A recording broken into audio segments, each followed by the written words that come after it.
Welcome to the Behind the Girl Boss podcast, where every woman's journey takes center stage. Join us in this safe space as we explore the ins and outs of business, career, mental health, the music industry, and more. Whether you're a go-getter or a dream chaser, we've got stories for you. Follow us on Instagram and TikTok for an exclusive backstage pass. Get ready to be inspired, empowered, and entertained. Welcome to the ride.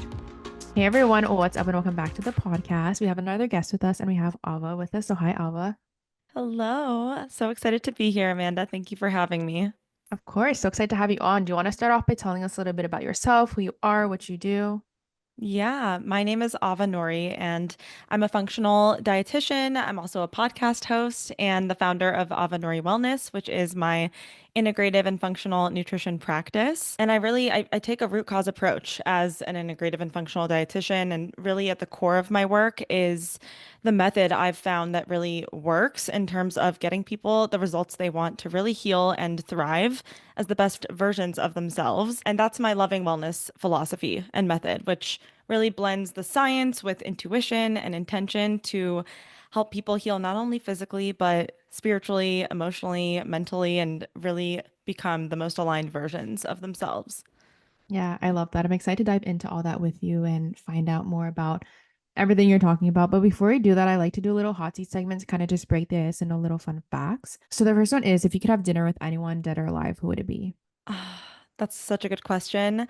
I think I would choose someone named John Roger. He's a spiritual teacher. He's no longer alive, but he has written some of my favorite books on spirituality and has played a huge role in my own spiritual journey. So if I could go back in time and meet him and have dinner with him, that would literally make my life. I love that. I do not know who that is, but I would definitely search him up. The next one is what's one TV show, book, or podcast you recommend to everyone you meet? Okay, so to kind of go along with this, he wrote one of my favorite spirituality books. It's called Spiritual Warrior. It's very practical. It has a lot of amazing tools that I still use almost daily to this day. So if I had to choose one, I'd choose that one. I share that book with a lot of my clients too, and it's a really good one. So if anyone's interested in embarking on their own spiritual journey, then I highly recommend. Love that. I will definitely also be checking that out because I'm very into like spirituality and all that. So I definitely think I'd align hmm with that book. And then the last one is what's one thing you can't start your day without? I would say my daily meditation practice, not to make everything a spiritual Hmm. answer, No, but but if I that's you, really, that's you. yeah, that's me. I mean, and I integrate it so much into my work too, because you really can't separate the two. But my Hmm. meditation practice has been life-changing. I, at this point, meditate for an hour every single day. And to add like a little wellness thing in there, tongue scraping. I cannot start the Hmm. day without scraping my tongue. If you don't know what that is, search tongue scraper, start doing it. You will be shocked at at what is going on in Yeah, there. I started using one for the first time like a few months ago and I was like, what the hell is this? And why does no one talk about it too? I love tongue scraping, and I mean, it's based in traditional Ayurvedic medicine too. So it's been an ancient ritual for so long. And I started doing it when I was like 16, 17, and went to college. I was like, no one's scraping their tongues. So I Yeah. started buying my friends and family members who weren't familiar tongue scrapers to get them to start. It's one of my favorite That's so things, funny. like I little love that. gifts to buy people. So funny. Honestly, they're practical and like I don't know all the like benefits of it, but I feel like it does a lot. It does. I mean, our gut health, and I'm sure we'll dig into this a little bit more, but the health of our gut and the health of our oral microbiome, it's so interlinked. And so a lot of dis-ease, imbalance, and gut issues can stem from imbalances in our oral microbiome. So that will really help to remove biofilms from the tongue, bacteria, viruses, pathogens, and having a clean tongue is very underrated. So if you don't tongue scrape, this is my PSA to everyone. Please start. Yes. But going off of that, what kind of inspired you to become a registered dietitian and why did you choose the holistic and functional approach to all this? Yeah, it's such a good question. And I mean, I think with most people in my field, our journeys really start with our own health journeys and my Mhm. own personal experiences with health and with healing. And growing up, I always was into nutrition and fitness and health, really from, a very young age. When I was in middle school, I started making my own smoothies and making my mom take me to the grocery store and getting all these healthy ingredients to eat better. And, in the past, I ate like shit, for lack of a Mhm. better term. So I wasn't always this way, but I did get into the space at a pretty young age. But it wasn't really until I had my own experiences with having health issues that weren't really being resolved with conventional methods. And I often had a lot more questions than answers. And it never really Mhm. made sense to me the way that conventional medicine kind of silos the systems of our bodies. So you go, for example, to a cardiologist if you have a heart issue, or a neurologist if you have a brain issue, and then an endocrinologist if you have a hormone issue. And really, functional medicine and functional nutrition, we don't see these parts as separate because everything is interconnected. And so that always made more sense to me. So at a very young age, I knew I wanted to go into integrative and functional medicine, but I did have, and I do have a conventional background as well. I did train conventionally and added on my integrative training because I thought having a really thorough and foundational science background was really important. So where I kind of practice is a blend of the both. Yeah, it was really my own experiences. I mean, I've dealt with so much from struggling with my relationship with food and, then struggling to know, okay, I know I need to eat and nourish myself, but what is truly going to nourish me deep down? And there's Mhm. so much information out there. And then having all these health issues pop up as I got older and went to college, and beyond that, even while I was in grad school, I've struggled with gnarly acne and really bad gut issues, SIBO, leaky gut, parasites, thyroid issues, hypothyroidism, chronic constipation, all these things. And I just never really got the relief I needed from conventional methods and knew there was something deeper going on. And so it really inspired me to want to help other women heal in this way when I found my own healing through these methods. Yeah, no, I totally agree with that. I mean, I'm going through my own journey right now because I've had like stomach issues for so long, and my doctor just sends me through all these tests, and then there's never anything that comes back. So I'm Yeah, working on figuring out what's actually wrong and trying to go like a more like holistic approach because clearly there's something wrong, but they just can't or don't know or don't really care know what it is. And it's so frustrating like dealing with that as well. it's so frustrating. And I think conventional medicine really, and I don't want to knock, it sounds like I hate conventional medicine. Hmm. There is a time and a place.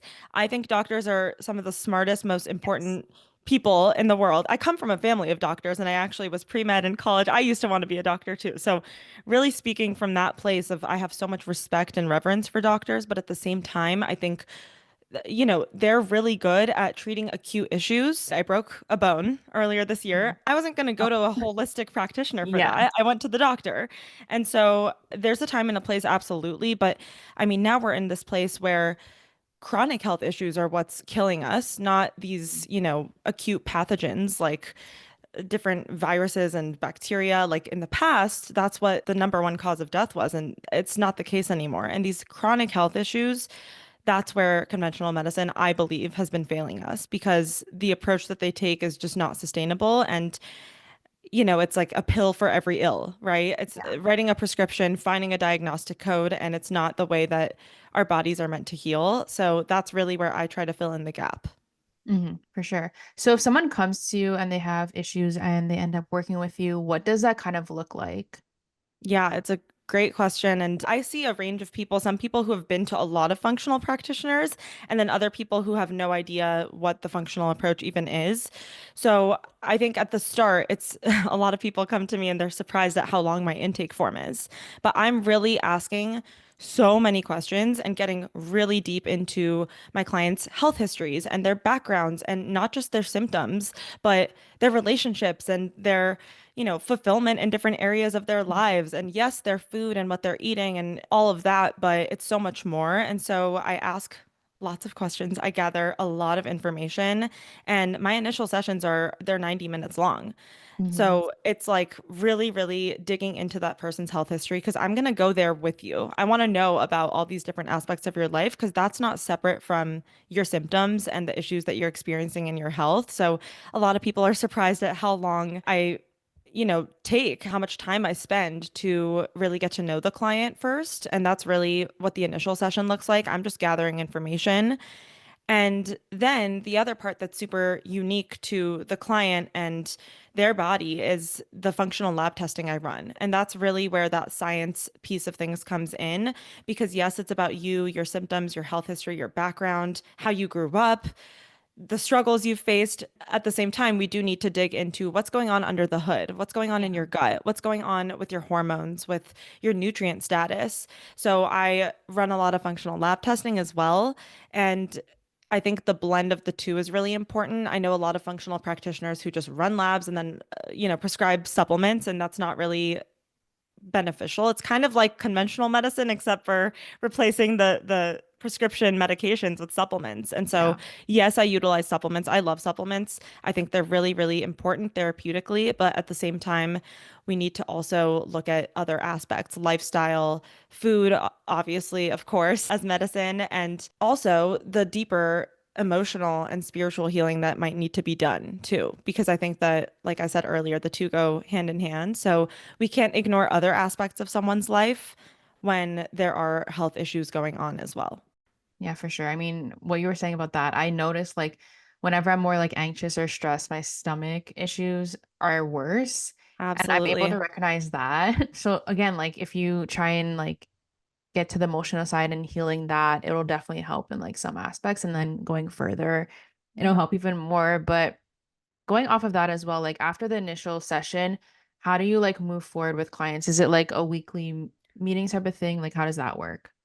So we do an initial session. I am gathering information, and then we, run the labs that we need to Mhm. run. I make recommendations on that.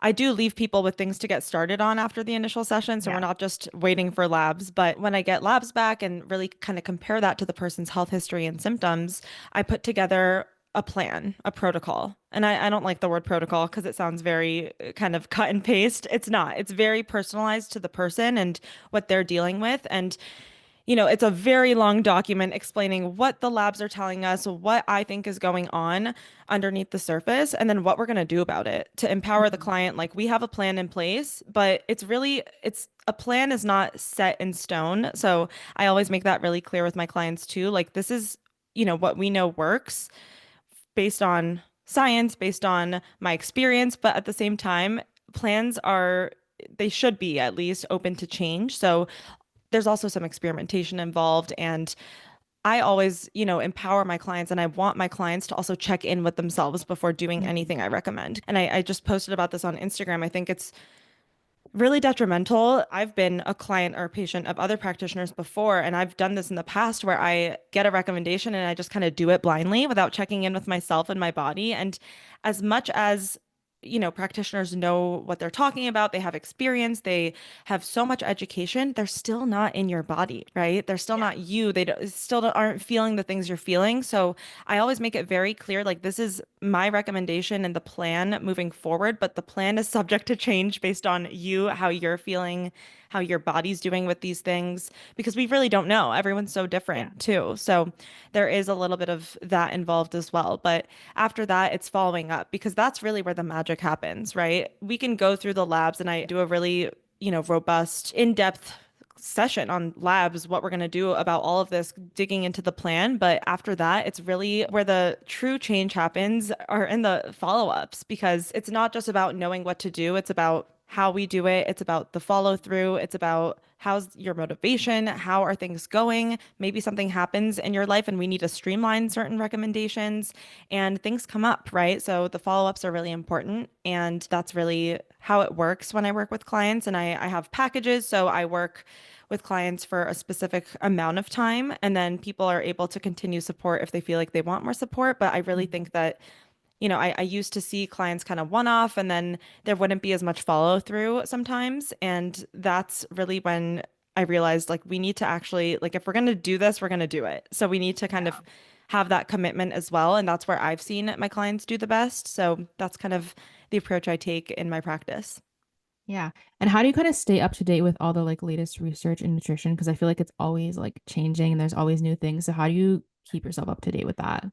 Always new things. I am obsessed with learning and with, I mean, I'm such a course person too. So I will do a lot of trainings. I'm always Mhm. doing a continuing education webinar course, something like that with experts in the field so I can stay up to date on the Yeah. latest research and things that I'm interested that maybe I don't know about because there's always more to learn.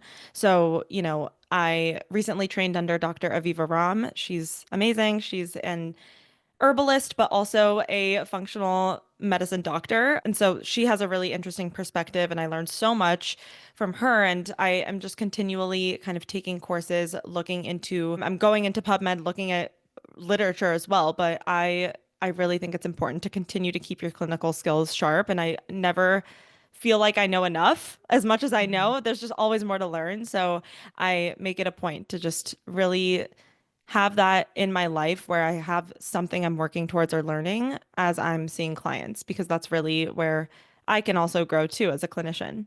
Yeah.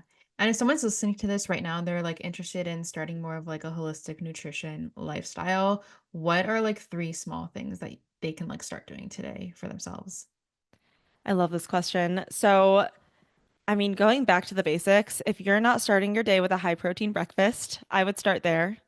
And just to get really specific, I recommend at least 30 grams of bioavailable animal-based protein in the morning, which might sound like a lot to people if they're not used to that, but it's game changing. It's so important for your blood sugar, for your hormones, and we need protein, right? Most of us are Mhm. under, I mean, maybe not most of us. A lot of women I work with, when they come to me, are drastically under eating protein. And protein is, I mean, an essential building block for basically everything in the body. It's what makes up our neurotransmitters, our hormones, all the enzymes in our bodies, our muscle, everything. And so eating more protein in general, but starting the day with a high protein breakfast is such a game changer. And it's really, really helpful for just maintaining your energy throughout the day too and not having that crash after breakfast. So I would start there. I also think this is another one that's kind of hot right now, but it is something I agree with. Coffee after breakfast instead of before or on an empty stomach. This one's huge Yeah. too, also for blood sugar, but that'll help optimize your cortisol awakening response. We're supposed to have high cortisol in the morning. It starts out and then it kind of curves up within the first 30 minutes of waking. And so if we just kind of prevent ourselves from spiking our cortisol even more with coffee first thing in the morning, we can actually elongate that alertness and that cortisol awakening response instead of getting, too high in cortisol in the morning and then crashing after. And then of course, really important for blood sugar regulation too. And I find for digestion as well. If people have coffee first thing in the morning, it can be kind of hard on the stomach as well. So, for lots of reasons, coffee after breakfast. And then I am a huge proponent of eating more fiber. I talk about this with one of my colleagues. We always talk about how there's always like one thing that practitioners have that like they think everyone needs more of. And for me, like I'm the fiber practitioner. Like I Hmm. think it's so important to be eating enough fiber, and people do not eat enough fiber in this country. And I'm sure in Canada too. I know that's where you're based. In Western countries, we are not used to eating the amount of fiber that we need to keep our gut microbiomes healthy. And that's what really helps us thrive. That's what feeds the beneficial bacteria in our gut. They love the plants, but they love the diversity of plants too. So if you can just kind of diversify the fiber sources you're getting, but also increase the amount of fiber you're eating, it'll help with so many things, with blood sugar regulation, once again, your gut health, with digestion, even like if you have high cholesterol, that's one of my first go-tos is increasing fiber intake and really focusing on that diversity of plants. And that doesn't just mean like the vegetables you're eating. I mean, you can do different herbs, Hmm. different, starches, but yes, green leafy vegetables, all the different vegetables, different rainbow colored vegetables. So just choosing a wide variety is really important too. Yeah, I need to do all three of those, especially the coffee before breakfast. I'm like, I always do It's that, so so I hard. need to try not. And then also like how you're saying animal-based protein. I was vegetarian for like 10 years and I just started eating meat again. Oh my So gosh. yeah, trying to Wow. like put that back into my diet. It's been interesting. I was vegan for almost 8 years, so I totally relate to that. And I mean, it wrecked my health, which is why I'm no longer vegan and haven't been for a while. But I had to learn the hard way how important bioavailable, good animal, like high quality animal protein Mhm. is for our health, especially our hormones as women. So, I mean, that one's a game changer. When I started doing that, it was like night and day. But Yeah. yeah, I totally relate to that. I mean, and so many people I work with used to be vegetarian, vegan, and I have a whole podcast episode on that too, if you're interested I'll in definitely have hearing to listen my to that. story. Yeah, it's hard, but it's a change that's definitely beneficial in the long run. Yeah. And kind of going off of that, if people are like have to eat like gluten free or dairy free, how Hmm. do you kind of incorporate that in like what you tell people to eat or anything like that? Yeah, so a big part of what I do with clients, one of the like many principles that have changed the game for me and then I've implemented in my work is intentional eating, right? And so I've tried so many things. I used to like restrict food when I was super young and then try to eat intuitively, and that's really hard to do if you don't have a relationship with your intuition. And I feel like there are so many flaws in the intuitive eating space, and we don't need to get into that. But all that to say, I felt like I was always lost in terms of my food choices to a certain extent. And there was always something kind of missing until I learned about, and this was more in my own spiritual growth journey, like the power of intention with everything I do in my life. And then I started applying that to food. And because at the end of the day, how you do one thing is how you do everything. So for something I'm doing as often as eating, I want to make sure I'm doing it with a positive, loving intention. And that's a big part Yeah. of my loving wellness approach. And so I think being intentional about your food choices. So if you are gluten-free or dairy-free and trying to navigate that lifestyle, I think it's really important to understand your intention. And of course, if someone has an allergy or has Yeah. celiac disease, that's your intention is to put the things in your body that are going to keep it nourished and healthy and safe because it really is a safety concern. It's you Yeah. can't eat gluten or, if you have a dairy allergy, you can't eat dairy. But some people also, I think, restrict these foods just to restrict them or because they heard someone else talk about how dairy is bad for you or gluten is bad for you. Mhm. And doing these things out of a place of fear is never going to work. So I also think getting to the why and to your intention behind certain restrictions you have is really important. And shifting that mindset to like, I'm doing this as a loving act to my body, not from a place of fear that this Yeah. thing is going to cause harm to my body or, make me get this disease or whatever the limiting belief is. Hmm. So we work on that a lot. And I also think like knowing that our bodies they're always changing, they're ever evolving. And so just because something doesn't work with your body right now, it doesn't mean it's a forever thing and it won't work Yeah. for your body later. So I think there's also a time and place to restrict certain foods or food groups like gluten, for example. I run advanced stool testing on a lot of my clients because a lot of my clients come to me with gut issues. And there is a literal marker on that test showing us if that person is reacting to gluten and if they're mounting an inflammatory response, an immune response to gluten. And so, yeah, if someone's marker is overtly showing us, like, yes, this person is reacting to gluten, we're going to take it out. And we're going to take it out knowing that we don't want to add more fuel to the fire. We want to Hmm. decrease inflammation in their gut, in their body. So, going back to the why, I also do a lot of education with my clients and, talk about the way to go about this to make sure that they're optimizing their nutrient status. Because, I mean, with gluten, you're not really missing out on a lot of nutrients. If you take gluten out of the diet, unless you just replace it with a ton of gluten-free things, gluten's not something I'm concerned about with like nutrient Yeah. status. But dairy, for example, like we got to optimize calcium intake if we're not going to have dairy and being really intentional about what we are putting in our bodies as well versus Hmm. what we're taking out. So all of that is important. It's a lot of mindset. And we also work on navigating social situations, eating out, reducing the stress they have around food, because that restrictive mindset, like I was saying, it Yeah. can be super counterproductive. 100%. So transitioning a bit into your podcast now, what kind of was the initial spark or inspiration to starting your podcast called Loving Wellness? Yeah, so I have always been obsessed with podcasts ever since I was like 15 years old. I was like listening to Rich Roll. I don't know if you know who that is. I mean, No. no, he was like an OG podcaster. He still has an amazing podcast. And so I've always been really drawn to long form content. And when I started making content and putting out my work, I realized that short form content, it lacked the nuance that I wanted to share. And yes, short form content is great for getting little bite-sized pieces of information out, but I've always learned the most on the internet through podcasts. And I'm a big listener of I like Hmm. audiobooks, I like to listen to things. So I really wanted to share the information I was learning, but also my own journey and the people who have helped me throughout my journey and inspired me along the way, and topics that have changed my life and things that I've dug into. And I'm a big researcher. So when I find something that really helps me or really works or really helps clients, I want to share it with the world. And so the more I grow and learn, the more the podcast has evolved. But that was really what started it. And I wanted to kind of bring this work to more people and just be of service in that way. So that was kind of the initial spark. Yeah. And you recently kind of went through like a rebrand for it. What hmm kind of prompted that and how has it changed from like the beginning to now? Yeah, the podcast used to be called Thoughts on Thriving. And that was because my initial intention was really to help people learn how to thrive in all the Hmm. areas of their lives. And so as I was on that journey, I was sharing and I had that podcast for a really long time. And then what I found through my own, once again, healing journey, my own spiritual growth, and all of the above was that the how behind thriving, like how to thrive, is really that loving wellness approach. It's really taking that loving approach to everything we do, and not just for wellness, to really everything in life.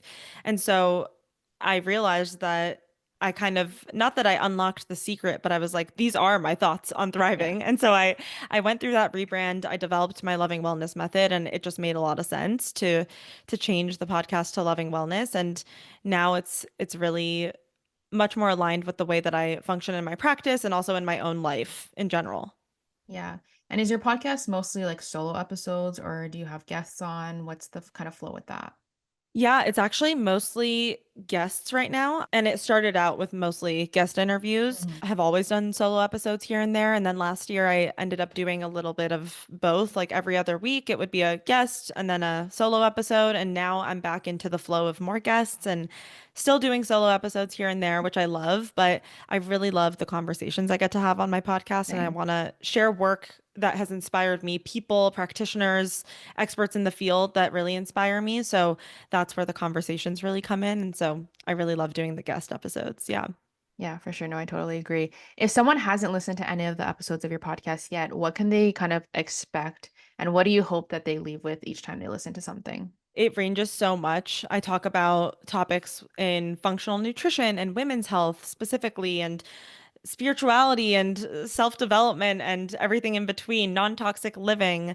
And there's just so much different content in there, but I think the main takeaway is how can we apply this to our lives to just become a little bit healthier, a little bit more well every day. And so I hope Hmm. that when people listen, they become inspired. I always say too, like, take what works and leave the rest. You don't need to Yeah. do every single thing I say. You don't need to apply every single thing I talk about on the podcast. And I even have guests sometimes on, and I'll be talking to them, and I don't agree with 100% of what they Hmm. say. I mean, I think it would be a problem if we all agreed with Yes. 100% of what anyone says. So I think I really hope that when people listen, they can take what works for them and really leave the rest. Whatever doesn't work for you, don't feel like you have to do anything, because I try to put out a little bit of something for everyone, and things that have Hmm. helped me, topics that might help you that maybe don't apply to me. It's really so individual. So the goal is to help people get a little bit healthier and better every day, but in a way that works for them. For sure. Love that. So the last minute podcast asked people on Instagram to ask you questions, and I picked two of my favorite ones. So the first one is, how do you help clients navigate eating well in a busy modern lifestyle? Such a good question.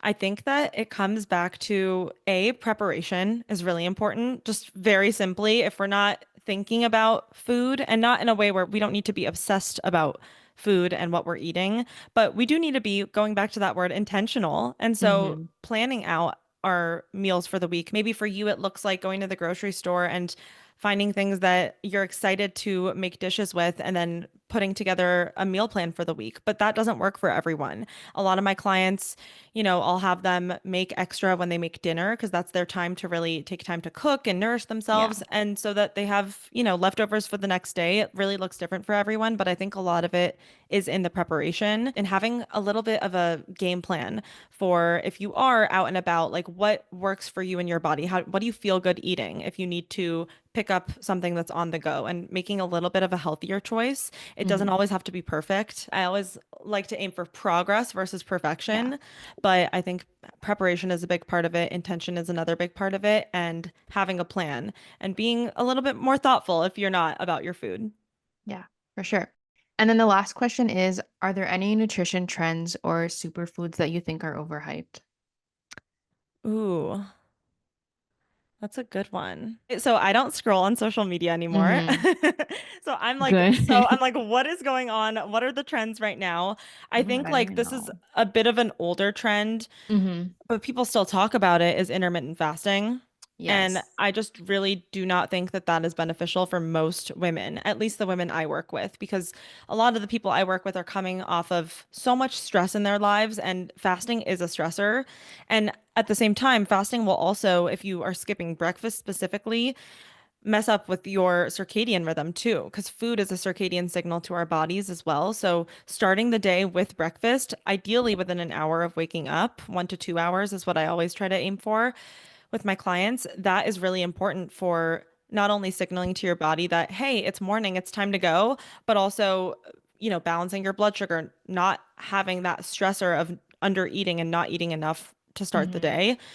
And we also need to fuel ourselves for the day. So I think Yeah. if we're fasting and if you really want to fast and there's a reason, I would at least try to end your eating earlier in the night versus skipping breakfast. Like always have the breakfast. And if you really want to fast, if there's a reason, maybe you're doing it therapeutically for some reason. And I don't even want to say skip dinner, but like, and maybe eat dinner a little bit earlier and your eating window a little earlier. But I really don't think that intermittent fasting is beneficial for most of the women that I work with, at least.